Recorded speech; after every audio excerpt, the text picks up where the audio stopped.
Selamat berjumpa kembali pada Omega Cerdas, channel yang membahas tentang pembelajaran IPA SMP.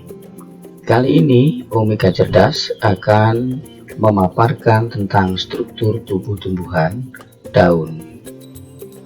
Perbedaan daun monokotil dan dikotil.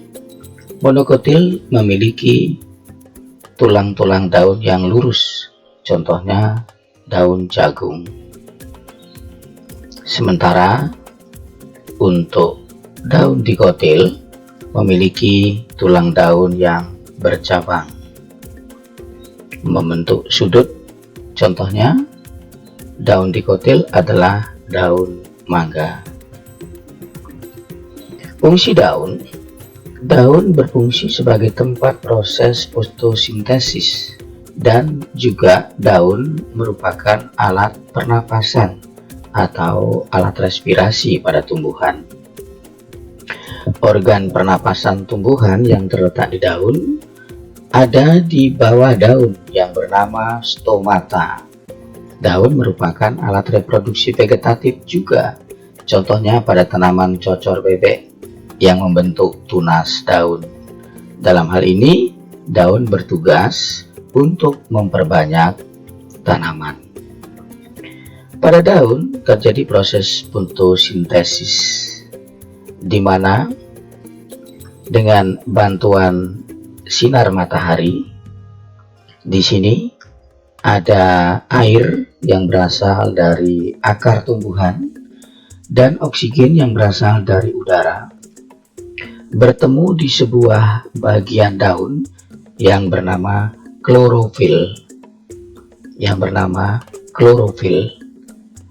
Diproses di klorofil sehingga membentuk karbohidrat, sugar, gula yang rumus kimianya adalah C6H12O6 dan juga menghasilkan oksigen. Ini proses fotosintesis. Ketika daun kita potong, kemudian irisan melintangnya kita lihat di bawah mikroskop, maka bentuk daun akan terlihat seperti pada gambar ini.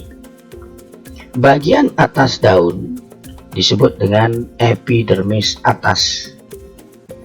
Kemudian di bawah epidermis atas ada namanya jaringan palisade atau mesofil palisade, dan disinilah terdapat banyak klorofil di jaringan palisade.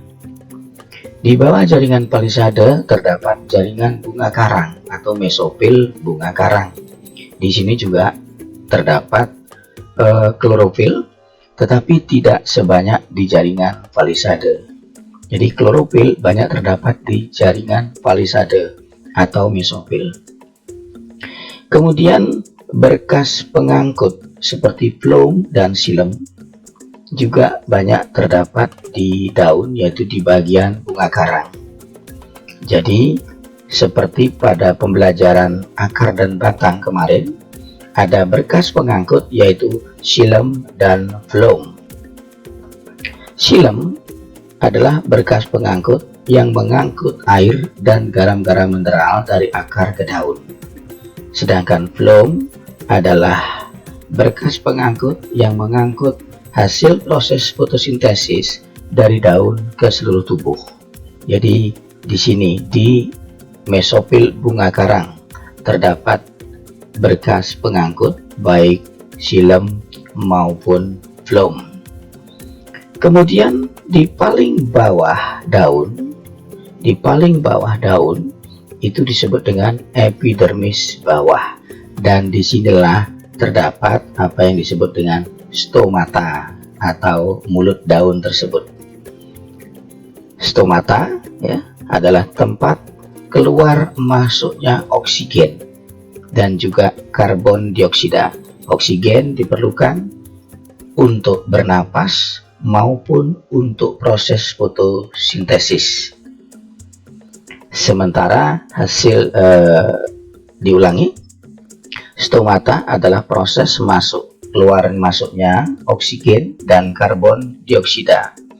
Oksigen adalah merupakan hasil proses fotosintesis. Sementara